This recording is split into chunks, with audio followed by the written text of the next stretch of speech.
Let's practice expanding and condensing logarithms. The first thing we're going to do is do some expanding.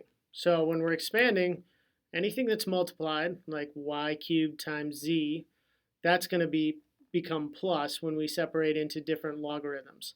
Anything that's divided is going to become minus. So I'm going to take this here and I'm going to say, well, that's log base 6 of y cubed plus, we're going to keep the same base, log base 6 of z. Okay, so now once I got this, these are multiplied, they become plus, and then the one that's in the denominator is going to become minus. So that's log base 6 of x squared. The final step is you're going to take the exponents, any exponent you see, and you're going to bring it down front.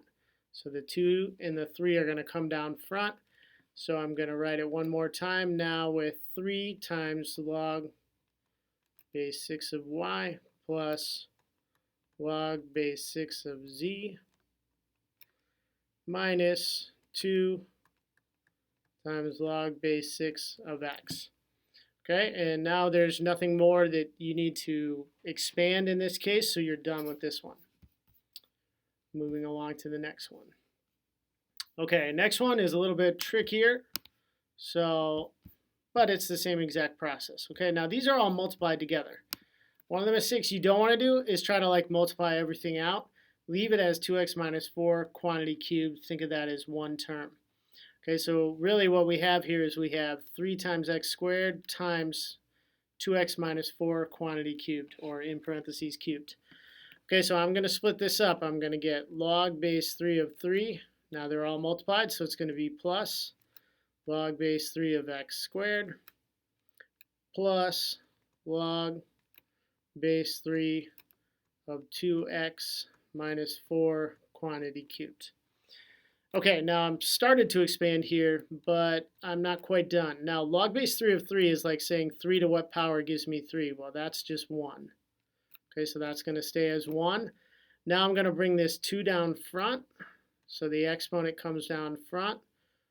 2 log base 3 of x. And then I'm going to bring this 3 down front. This 3 is going to come down front. Okay, so this 3 comes down front, and it's going to be 3 times log base 3 of 2x minus 4. Okay, now we're just expanding here. We're not solving. So in this case, you would be done with this one. Next one. Now let's go the opposite way. Okay, we're not actually solving here. We're just using properties to get to where we can solve eventually. So let's condense. So now we're going to take these and we're going to put them into one log with base 4. The only reason this works is because they're all the same logarithm. So first thing we're going to do, we're going to take that 3, the 2 here, and the 6 here, and they're going to go up to the exponent. So let's go ahead and do that. So we're going to have log base 4 of a squared plus log base 4 of b cubed plus log base 4 of c to the 6th. Okay, now since these are all multiplied, I can combine them into one logarithm with base 4 since they all have the same base. It's the only reason why this works. And we have a squared times b cubed times c to the 6th. So I'm going to go ahead and put this in parentheses. And now I've combined this into one logarithm, and I'm done with this one. Next one. Okay, so I look here, and I have log base 8 of 5 plus 2 times log base 8 of x minus 3 log base 8 of y. First step again, we're going to take any exponents or any numbers in front are going to go up to the exponent. Okay, so that 2 and the 3 are going to go up. So I'm going to rewrite this before I combine it as log base 8 of 5 plus log base 8 of x squared minus log base 8 of y cubed. Okay, now since these are plus, they're going to become multiplied, but this one is going to go into the denominator because the minus sign makes it divided.